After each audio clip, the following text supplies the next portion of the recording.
The Missouri Tigers had a productive offseason in the transfer portal. Will it be enough to help them challenge for the top of the league?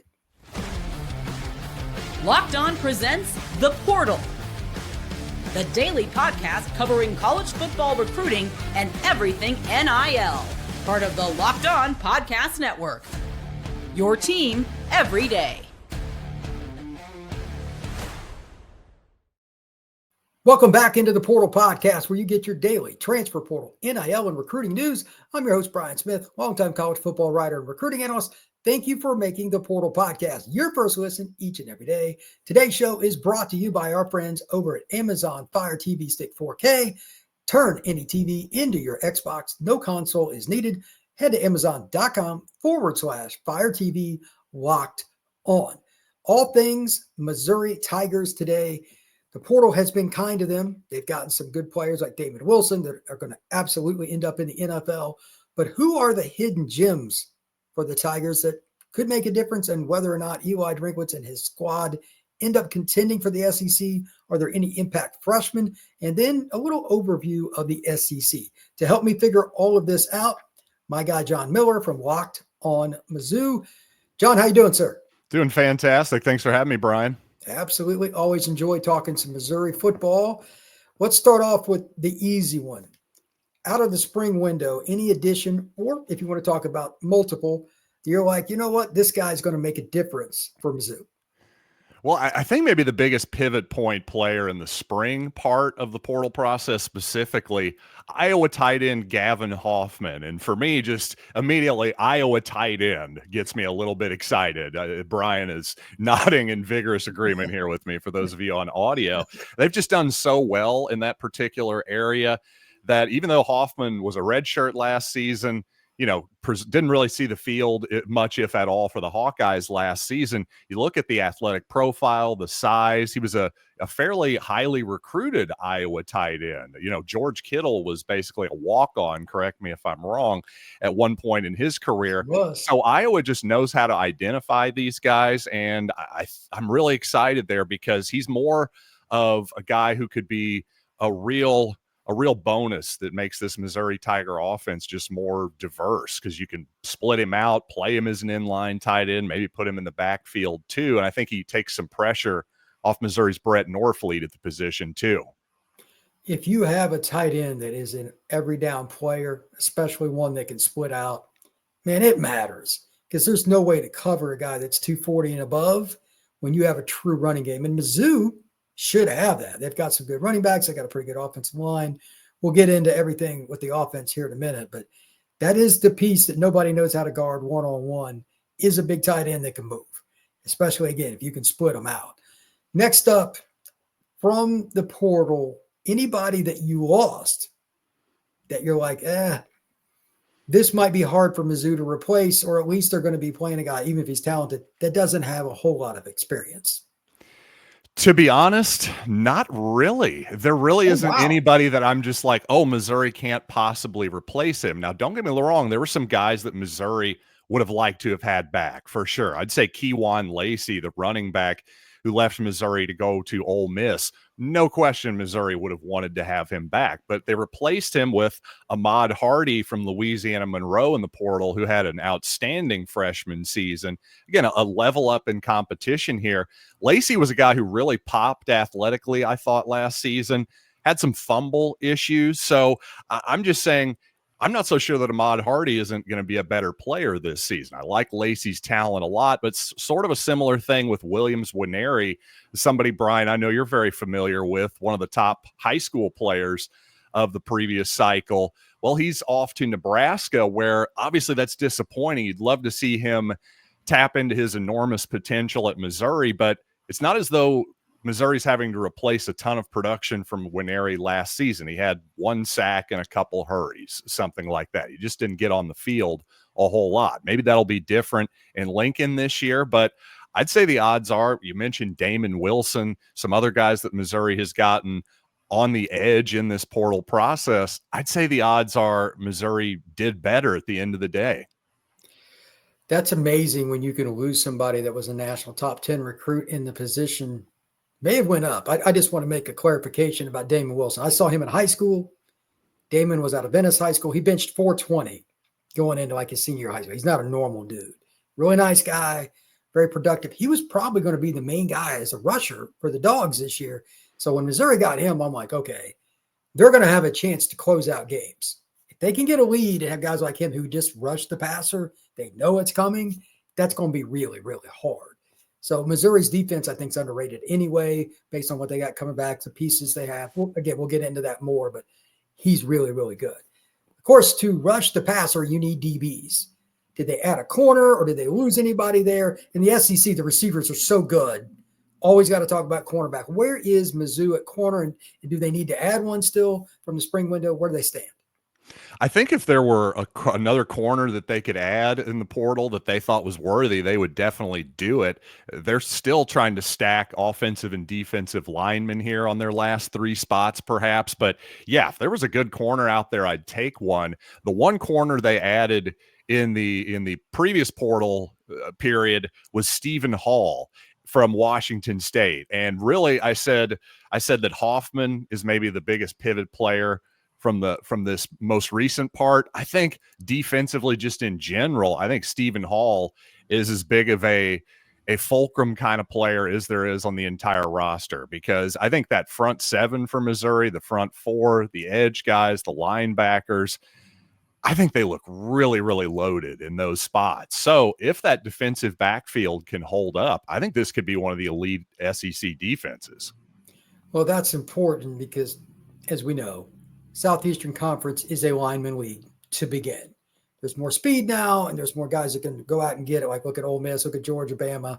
Some of these teams have tight ends and big receivers. They're a pain. But if you get to the quarterback, you help eliminate those guys. Yep. And Mizzou has found, again, Damon Wilson, I'm telling you, he's going to be a dude. He'll be one and done at Mizzou. He'll go to the NFL. But you got to have guys on that back end. So everybody's always looking for that corner. Depends on what scheme you want to run and all that stuff. But that's important. Switching to the offensive side, you and I were discussing a really important player they bring in from another SEC school. And I just want to bring this up. Kevin Coleman comes over from Mississippi State, and his numbers last year do not lie. 74 receptions, 932 yards, 12.6 and 6 scores. That's for a Mississippi State team that was terrible. I mean, they were absolutely terrible. Yep. With a balanced offense, better play at quarterback is debate. Like, Mississippi State wasn't terrible at quarterback, but they were inexperienced. Had some issues there. I mean, can you imagine what he could do with a consistent running game where you can run play action? Because Kevin could run. Like, he could really run. His grades are pretty darn impressive. 80.1 per PFF at receiving. Offensive grade was 78.9. This is a guy that's going to be an impact player for them. At running back, though, to help him, who is the guy that you think is going to carry the load for the Missouri Tigers?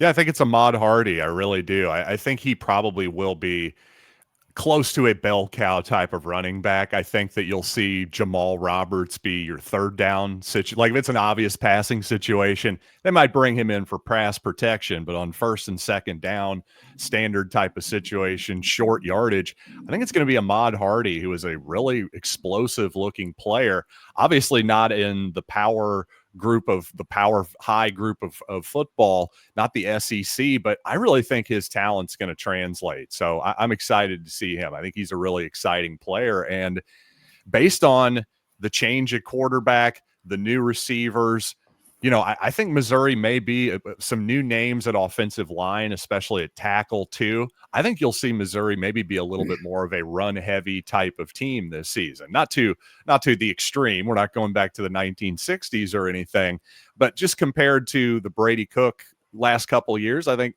you'll see maybe Missouri lean on that a little more, especially since their potential quarterback, Beau Pribula, is not afraid to stick his nose into the play either. Well, we're going to talk about the offensive line, Beau Pribula, and how Missouri's offense is going to operate next here on this crossover edition of Locked On Mizzou and Locked On the Portal.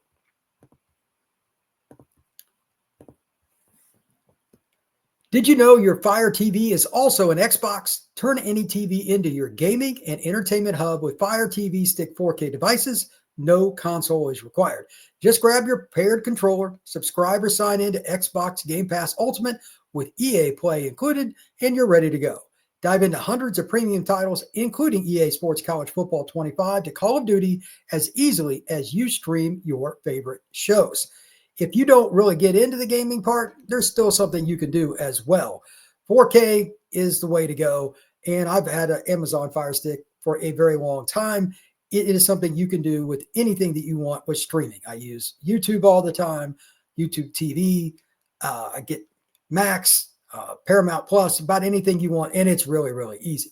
Head over to Amazon.com/Fire TV Locked On to get started. Xbox Game Pass Ultimate subscription and compatible controller required. Available on select devices, including Fire TV Stick 4K 2nd Gen, Fire TV Stick 4K Max 1st and 2nd Gen, and Fire TV Cube 3rd generation. All right, let's talk some offensive line. You mentioned that the Tigers could be a little more run heavy than they were last year. You had a guy that was a third-year starter at quarterback last season. That makes a huge difference. I get it. He knew the offense in and out. So you're going to throw it a little more. Do they have like a dude on the offensive line that's going to be the bell cow for the offensive line, or is it just a good unit? What's the situation with Mizzou up front? Well, quite honestly, I think there are a lot of questions on the Missouri offensive line coming into the season. Now, again, they've stacked a lot of different options and bodies in the portal, but I think anytime you lose a right tackle who went 7th overall in the NFL draft in Armand Boo, you lose your left tackle who gets drafted by the New England Patriots in, I think, round 7, I believe. So you got a couple of NFL potentially caliber tackles there. That just tells me that, hey, it's going to be a lot easier to run the football potentially. And, well, your biggest name offensive lineman, Connor Tollison, your center there, who I think has really improved in his time at Missouri. Well, he had a pretty serious knee injury at the end of the season, had a surgery, and so he's going to be working back from that as well. I just think, again, when it comes to continuity, I think that matters a lot between quarterback and receiver. I think it matters a lot between your offensive line as a unit as well, especially when it comes to pass protection. But hey, just running forward, knocking guys over in the running game.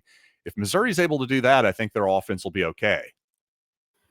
The running game is the key, but Beau Pribula comes over from Penn State. For those that don't know, he was at Penn State, I believe, for 3 seasons. I can't remember what, two at least. I can't remember, but athletic.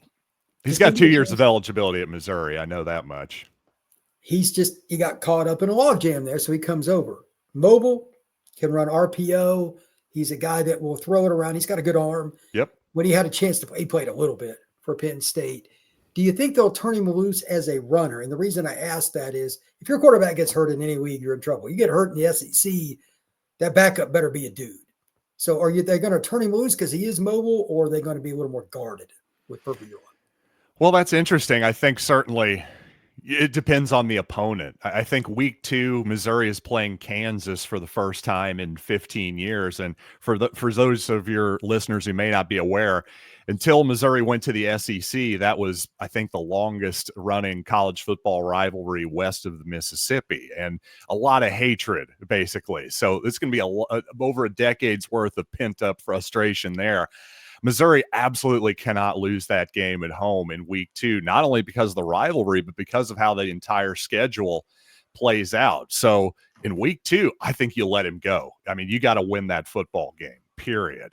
But I will say this, for all the assumptions right now, and it's probably a fairly safe assumption that Beau Pribula is going to start, but Sam Horn is back. He was a highly recruited guy out of high school himself, out of the state of Georgia, chose Missouri in part because, well, Missouri was going to allow him to play baseball as well. Horn had Tommy John surgery, though. Unfortunately, he's working back from it, has actually taken the baseball a couple times here recently. So I don't want to rule him out completely as a starter either. He's obviously got incredible arm talent, throws a 96-mile-an-hour plus fastball and a slider too. So the guy's got a live arm. You can't dismiss him whatsoever. But in the portal era, yeah, you probably want to bet on the guy who got 7 figures to transfer. That's probably a relatively safe bet. But at this point in the spring, Eli Drinkwitz isn't really about setting a depth chart. So he's going to tell you, hey, it's an open competition at this point.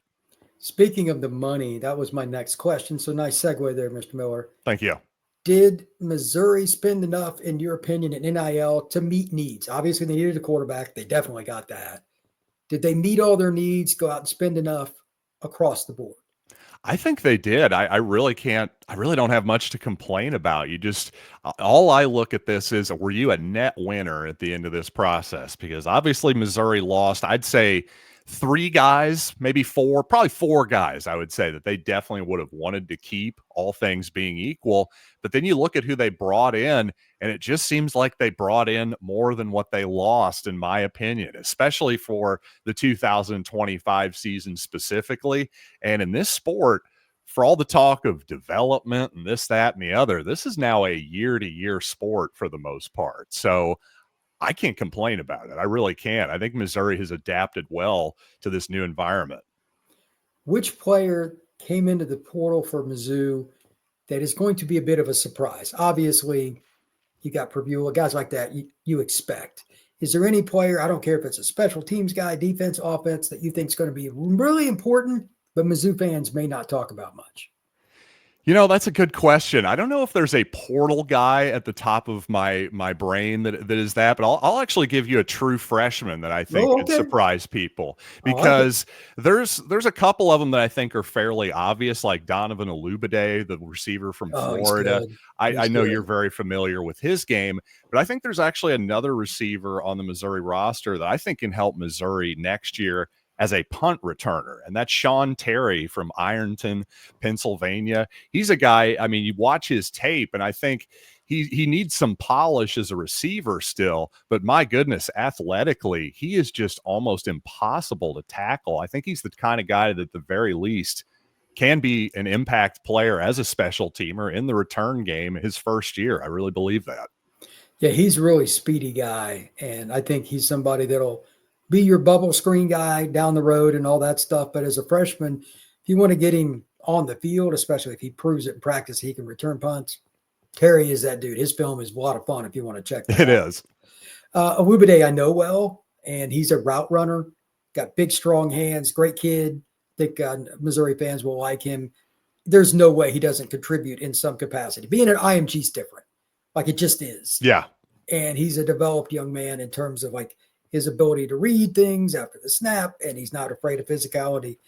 Olubade will definitely help. Since we're on the high school players, is there anybody on defense that you think out of the freshman class might be able to help? Maybe even a redshirt freshman from the recruiting ranks the year before, they could help the Tigers. Well, I was hoping it was going to be Williams-Winery, but unfortunately that didn't happen. But, you know, then you just got to keep moving. Again, like I say, it's year to year. And this year, true freshman Javion Hilson, I think, on the edge has a chance to maybe make an impact immediately. I thought perhaps Winery could have been that guy. At least you bring him in on third down occasionally in an obvious pass rushing situation. I think that could be Hilson this season. What do you think about him? Well, I know him pretty well. Very humble kid, and he's not normal. Even though he went to Cocoa, which is one of the best programs in the South, he's a kid that would go away from his friends on Friday night and go work out. Like, he ticks differently. He's got a little bit of Jeremiah Smith in him, his mentality. Like, he's that kind of guy. That's a rare thing. And he's twitchy. He's 235 pounds or so when he was graduating high school. And for what I was told before he made a decision, he wanted to go somewhere he's going to make an immediate impact. So he must have thought he could go to Mizzou and do something else. He wouldn't have picked him. Right. And they lost Winery. I don't know who all else that the Tigers lost, but my guess is they better be working hard or he'll be the third down pass rusher by the middle of the season. His work ethic in everything he does, like he was a 4.0 student, all 9 yards. He is a different cat. So Javion's a guy that I expect to play. Now, can he just handle 1st and 10? That is the question. Freshmen in the SEC on the lines, usually they can't handle the physicality. But on 3rd and 9, who cares if they run a draw for 6 yards? They're still punting. Right. You turn him loose. Javion Hill's going to find a way on the field. And he'll play special teams. He'll be a good teammate. He'll adapt well. Again, great kid, very humble, wants every ounce of coaching he can get. Missouri fans are going to like him a whole lot. When we come back, we're going to talk some SEC football. Where does Missouri fit in with the SEC this year? Are they going to be an upper echelon team? We're going to talk all about that next here on the crossover edition with Locked On Mizzou and Locked On the Portal. Ever check your bank account and wonder, where did all my money go? Between dining out, online shopping, and entertainment, it's easy to lose track. That's where Modern Money comes in, your personal CFO, giving you full visibility and control over your finances. Modern Money isn't just a budgeting app, it's a complete financial command center. You can track all your accounts, investments, and spending in one place, so you stop just managing your money and start building wealth. All-in-one convenience is with Monarch Money, so instead of juggling a whole bunch of apps, you can use Monarch to check your finances, track spending, and even plan your long-term financial goals. Take control of your finances with Monarch Money. Use code LOCKEDONCollege at monarchmoney.com for 50% off your first year. That's monarchmoney.com, code LOCKEDONCollege for half off your first year. SEC football is a grind, Mr. Miller. It is a long, long path. Just to set the stage here, who are the 2 or 3 games you got circled for Mizzou? Like, these are the question marks, whether it's a road game, whether it's a team that you just have struggled with. What are some of the games for Mizzou? And we'll circle back to the pool. Well, I think the easiest answer for me is a couple games that Missouri won at home last season in fairly dramatic fashion, especially in Oklahoma and Auburn. Really, the Oklahoma and Auburn games, I would say. Games that Missouri won at home last season. Now they're on the road. Teams that have higher expectations for this season. I would say especially for Oklahoma. I'm actually pretty bullish on Oklahoma for this season. I think that the additions that they made at quarterback, the offensive coordinator coming with him, that made a lot of sense to me. So I'm looking for the Sooners to be better, despite the fact they still have a brutal schedule, just like they did last year. So if Missouri could somehow win in Norman late in November there, I'm guessing the Tigers are pretty darn good. And kind of same thing with Auburn there. You know, Jordan-Hare Stadium, obviously a tough place to play, a truly bizarre ending the time the Tigers played there in 2022. So I'd love to see a couple victories there. Those are some big ball games. Both teams got new quarterbacks. They've got coaches under the gun. Those games are important to both OU and Auburn as well. So, yeah, you're right on that. Speaking of the portal players, like we talked about, Damon come in and playing defensive end. Damon Wilson's going to be a guy. The depth that the portal has allowed Mizzou, do you think it's now – let's use this as a conservative estimate. Their schedule is not super hard this year, but I would say those 2 games in particular, like, they're sneaky. Do you think they've got enough depth that they have an unfortunate run at any spot that you're like, man, we can't afford injuries here? Or has the portal helped them enough where they're in pretty good spots overall? I think overall they're in pretty good spots. I really do. Yeah, I think obviously the typical positions of, left tackle, quarterback, corner, you don't want to lose those spots. But like I say, I think Missouri is in good spot. It is in good shape here depth-wise. And speaking of depth, you were just talking about how the SEC is such a meat grinder. In my opinion, I have a theory. I think 2025 is going to be maybe the most unpredictable season of SEC football we've ever seen, because it's not just Missouri, but a lot of teams that are maybe just below the cusp of the Georgia, Alabama level, I think are getting better. Again, they may not be to that Georgia and Alabama level just yet, but you're seeing the players like Ahmad Hardy, guys like and Damon Wilson, who may have been, I wouldn't say he was buried on the depth chart in Georgia or anything, but just guys like that who maybe would have never under any circumstances have wound up at Missouri or South Carolina or something like that. That's happening all the time now. And I just think that's sort of making it more and more, there's going to be more and more parity throughout the SEC here as long as this continues, because, well, there's only so many spots and there's still a lot of money flowing around at these different institutions.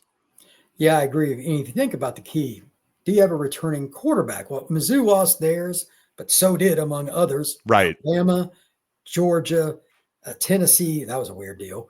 But, I mean, like, it's just crazy. Ole Miss lost their quarterback. Right. It's really hard to project. I mean, the Lenora Sellers kid is fascinating to me at South Carolina. But do we really know he's going to take a jump with the post-snap reads? That is always the biggest quantum physics question for any quarterback. You have no idea. But he's 6'3", 240. He has a cannon and can run. If he figures out post-snap reads, look out. But if he doesn't, they're 8-4, 9-3. I agree with you. Yeah, and I think that's kind of the deal. You look at the quarterbacks and the head coaches too. I mean, that's where Kirby Smart really does kind of stand up above everybody at this point.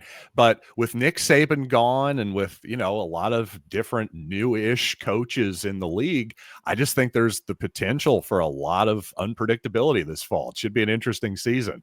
Who does Mizzou miss on their SEC schedule? You're like, okay, that would have been tough. Do they play Georgia, Texas? Who do they play that's kind of like, okay, this is important? Who did we avoid on the schedule? Yeah, I mean, either way you want to put it, like you circled it or you circled it because you didn't play them. However you want to say, John. Honestly, I kind of miss playing Georgia, as weird as that sounds. Because I mean, the 2023 game, even though Missouri lost that game, that was such an interesting competitive football game and a great trench game too, as Kirby Smart called it. He was very impressed with Missouri in the trenches in that game. The 2022 game was really entertaining as well. That game in Columbia that the Tigers nearly pulled out there as well. So I do miss that a little bit, but obviously I don't necessarily miss going 1-9 against the Dogs, I guess, during that period in the SEC East, something like that. But obviously Missouri has Alabama at home. They have Texas A&M at home.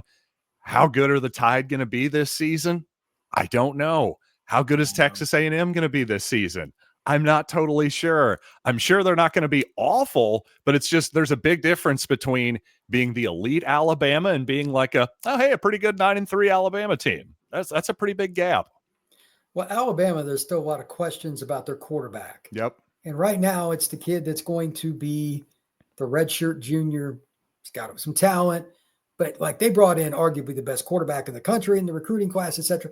That offense is not designed for a freshman. It's a little more complex than that. So by the time Mizzou plays Bama, maybe that changes, but early on, they like their first game's at Florida State. They're gonna play the veteran, probably run over Florida State if I was to guess. But you just don't know. A&M, do you really trust their quarterback situation? I don't. Right. I didn't hear good things about like they've got a chance. I think Missouri can win 10 games or more. Part of it's the scale. Again, nothing wrong with not playing Georgia. Right. Even if you win, that's a game where you get beat up. True. And the portal helps you have depth, but like that's more attrition when you play them. Teams like Florida that got some size, etc. When you avoid some of those, it's important. Do they play LSU? Nope. Well, I mean, they missed some key. They didn't play Tech. Like, yeah, there's a chance here. This is one of the better schedules amongst the top, let's say, 6 or 7 teams in the league. And I agree with you because Saban's not in the league. Because no offense, Gunnar Stockton doesn't do it for me at quarterback for Georgia. I'm not buying that until I see it. There's no prohibitive favorite unless you want to go with Texas and you're still betting on Arch. How does he handle it? We don't know. He's very talented. If I had to pick, I'd pick Texas to win the league, but that's not a big deal. And as you said, they wouldn't play Texas until they met them in Atlanta if they did. So Missouri doesn't even care what Arch does. It's really interesting. The league is so wild. I would not want to be one of the media guys that has to turn in their list at SEC Media Days. There's going to be somebody sitting next to you that you had him 7th, some team, and he's got him 2nd or 3rd. It's wild. And that's why the SEC is so much fun. John, would you tell everybody where they can find all your work, my friend? Absolutely. Locked On Mizzou, wherever you listen to podcasts, and of course on YouTube as well. Locked On Mizzou everywhere on social media. Appreciate it, man. You're very, very informative. Enjoy all the talk with the Tigers. You can find all my work with the Portal Podcast on YouTube, Spotify, Apple, Podbean, wherever you get your pods. Please give us a 5-star review. Helps the show a ton. We will see you again soon on the Portal Podcast.